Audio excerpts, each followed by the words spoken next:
Fires the rounds at 100 feet per second, which is almost 70 miles an hour. Number 10. Their ads featured some big-name stars. When NERF films a commercial for one of their products, they don't hold back. And we do it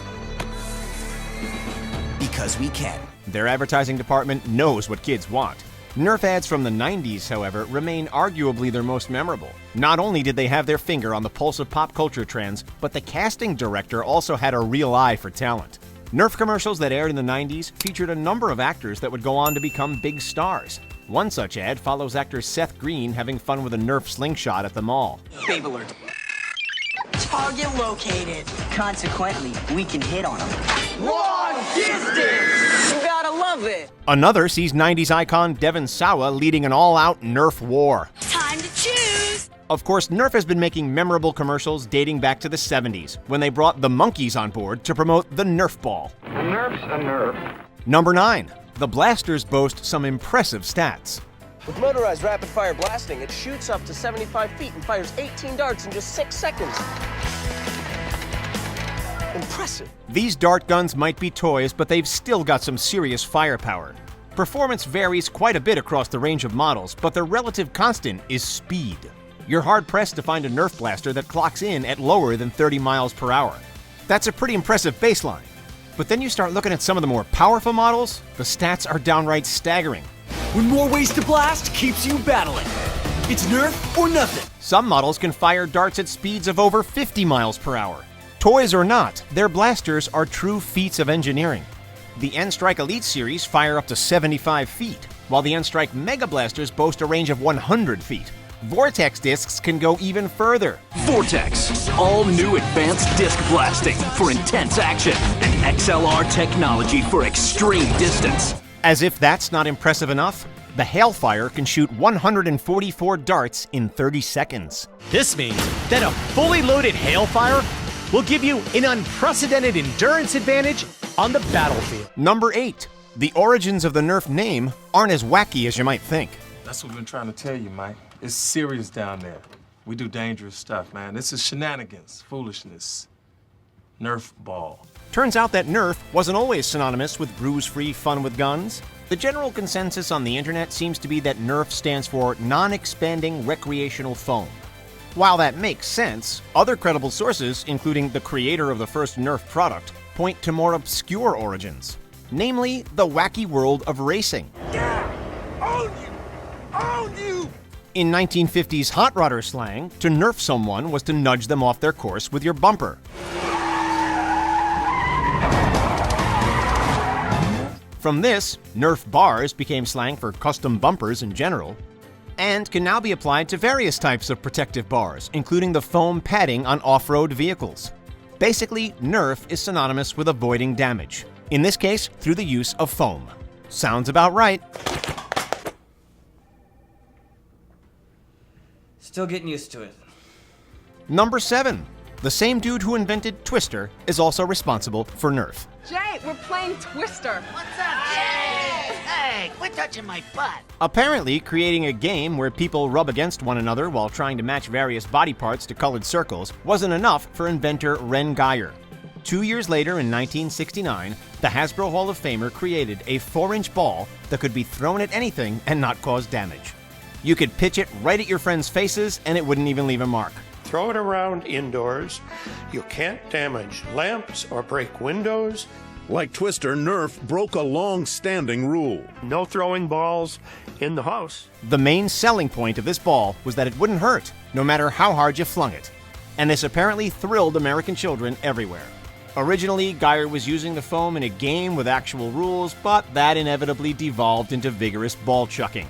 Over time, this evolved into the projectile-focused brand we know today. In 1991, Hasbro bought Parker Brothers and took Geyer's hit to another level. Starting with a bow and arrow, a few years later, they kicked it up another notch, creating high-performance blasters. Number 6. NERF guns aren't just for kids. Though kids might be the target demographic, NERF guns appeal to consumers of all ages. Susie, why do you have a... Janet? Is that...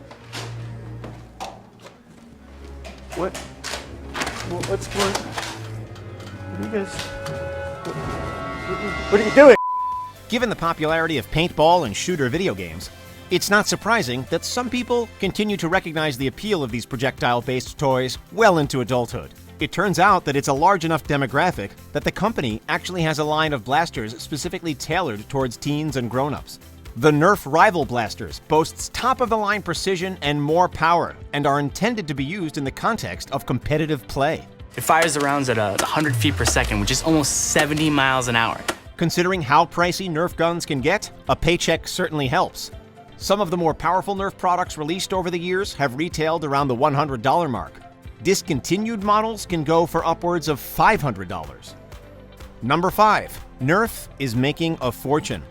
NERF guns have been in production for decades, but the novelty clearly hasn't worn off. During the 2017-18 holiday season, the NERF N-Strike Elite Strong Arm Blaster was Amazon's best-selling toy. Since the introduction of NERF blasters, over 4 billion darts have been sold and counting. And because we live in a world where the internet seemingly has every answer, we now know that that's enough darts to circle the globe several times over. And he solves the equation. The crowd goes wild. Nobel! Nobel! Those figures are staggering, but those are just the darts. As of 2019, the brand is valued at $411 million, which is nearly double its valuation back in 2015. But, as you can see here, our third quarter profits were up by 9.5%. In 2010, Super Soaker was merged with NERF by Hasbro, essentially giving them a monopoly on the toy gun market. When it comes to soaking, there's only Super Soaker. Bring on summer. Number 4. NERF wars are a thing. Though their existence might not be common knowledge, local NERF wars are regularly held all around the world. These events allow otherwise civilized human beings to come together and fire non-lethal projectiles at each other, all while wearing big, goofy grins. A game in which teams use the toy gun to knock each other out until one team is left to win a cash prize. Participants are typically armed to the gills with soft neon bullets and fire happily at each other all day long. In Texas, one such event involved over 4,000 people and even more NERF blasters. Careful where you point that thing, though. A Missouri couple faced assault charges for NERF darting a drive-thru worker. Can't shoot someone when they're driving, you can't shoot someone when they're at a sports practice or in activities of any sort. You can't shoot anyone at school grounds, including the middle school. The attack likely caused more confusion than it did pain, but then again, guns are no laughing matter, so keep NERF fights to willing participants. Oftentimes, it does scare residents who don't know what's going on. Number 3. George Clooney, NERF herder. Sorry to inappropriately borrow a term from Star Wars. Why, you stuck-up, half-witted, scruffy-looking NERF herder! A-list actor, tequila baron, and all-around silver fox George Clooney does not literally herd the herbivores known as NERFs in a galaxy far, far away. When he's sitting in the director's chair, however, he does reportedly use NERF blasters to herd his actors, so to speak. Why do this? Why not do it? When filming The Ides of March, Clooney reportedly brought one of the toy guns on set with him. There's nothing. There's no voice messages, no texts, no emails, no pictures, no tape, and yet I'm standing right here. Well, go home. According to actor Evan Rachel Wood, who admits to having stolen his blaster on occasion, she got shot a few times during the production. Clooney also brought NERF balls to the set of Up in the Air, where he similarly used them to keep the mood light. He broke up with you over text message? It's kind of like firing someone over the internet. Number 2. NERF guns have snuck into your favorite programs. NERF designs are a big part of their appeal. These toys look like awesome futuristic weapons straight out of a sci-fi movie.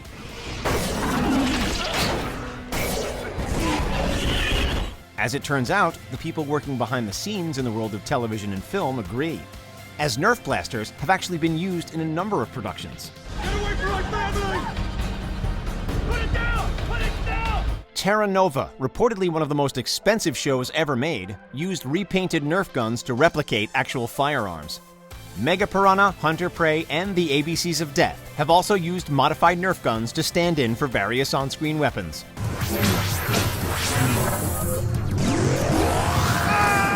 People have also pointed out NERF guns being used in a number of Disney Channel productions, usually as sci-fi weaponry like ghost blasters or laser guns.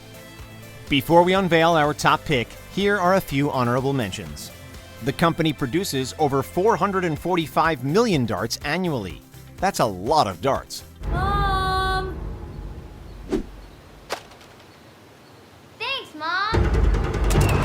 NERF has struggled to settle on a catchphrase. It's Nerf or nothing and enlist, engage, and force are just two examples. It's Nerf or nothing. Hasbro HQ is a Nerf-friendly zone. There are various testing environments modeled after common play areas. Awesome! You're right, Todd. This is awesome. Number 1, there's a major modding community.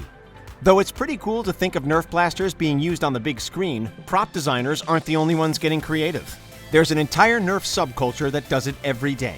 The Nerf modding community takes various blasters and alters them to resemble weapons from real-life, popular movies, shows, and video games. Aficionados spray paint their firearms, add pieces, lights, and sound effects to make really awesome and badass creations. The modifications are more than aesthetic, though. Many modders swap out parts to give their blasters more power or extended magazines, or create wholly unique custom Nerf blasters.